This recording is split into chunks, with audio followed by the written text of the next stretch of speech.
Sorry, sometimes I have to stop the video because they do door checks and I don't want to include them in the recording. But as I was saying, there was a little bit of retaliation from the police department because of the gang stalking, because nobody could figure out who these people were, and I didn't know who the hell they were, and it only made me look like I was crazy. But I ended up getting fed up and very scared in Kentucky, and I went from Kentucky to Maine and lived in Maine for a while, but the same behavior patterns followed me with the same paraphrases, the same information that nobody should know except for people who would like be stalking me, was harassing me, like the same behavioral patterns. People who really just shouldn't know you, pretending to know you, having information in that general area, and they shouldn't know you.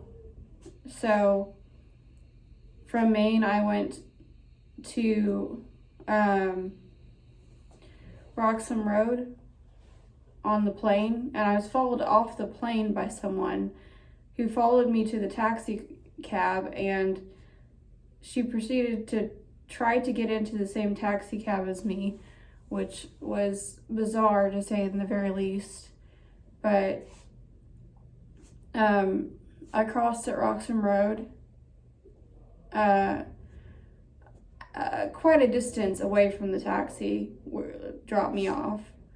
I wasn't being smuggled or anything. It was, the border was like at least,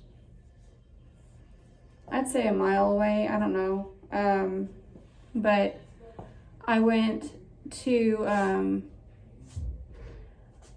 Roxham Road from there, and with Roxham Road situation, you would normally cross with your border. They would tell you to turn back. You'd ignore them. You'd claim refuge as soon as you stepped on the land. But now you can't do that at all anymore because it's not a point of entry, not even an illegal point of entry. They've all been shut down. So back when I was doing it, I crossed with my luggage, and I claimed refuge, and I was given a case file and a I've actually got that card still. One second, be right back. It's not a card, it's a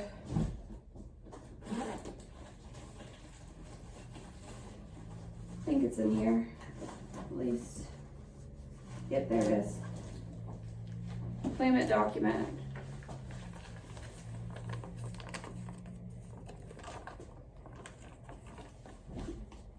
See if I can just fold it so you can't see very much.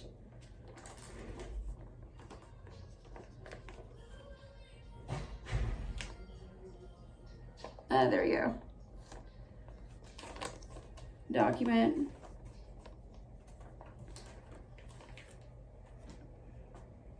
Well, that refugee claimant document was given to me at Roxham Road, and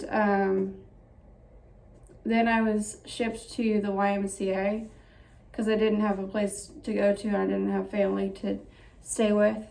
So I went to the YMCA, and I was given social assistance at the YMCA from a social worker,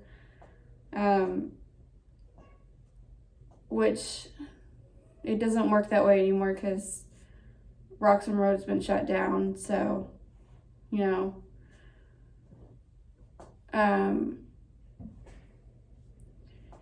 and then I looked on Kijiji for a room rental, which I was able to find a room rental, but that was how I ran into my South Korean neighbor, which is another story I'll get into later. But with Roxham Road, the Roxham Road story, as I was saying, I was able to find a rental, and from there I stayed there for 2 years on social assistance before they were going to hear my case.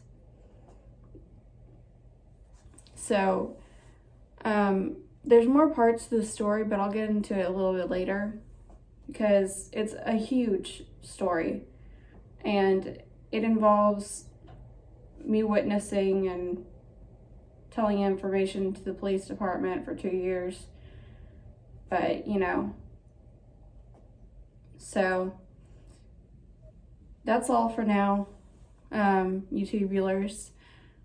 If you made it this far, thank you so much for watching. Please hit that like button and hit the subscribe button at the very top. Hopefully I get better in life. I plan on improving myself with this YouTube channel, talking and getting to know people a little bit better. My social communication skills are not that great, but I plan on using YouTube to give myself a little more confidence and to hopefully make partner, which would be great. Alrighty. See you later. Bye, YouTubers.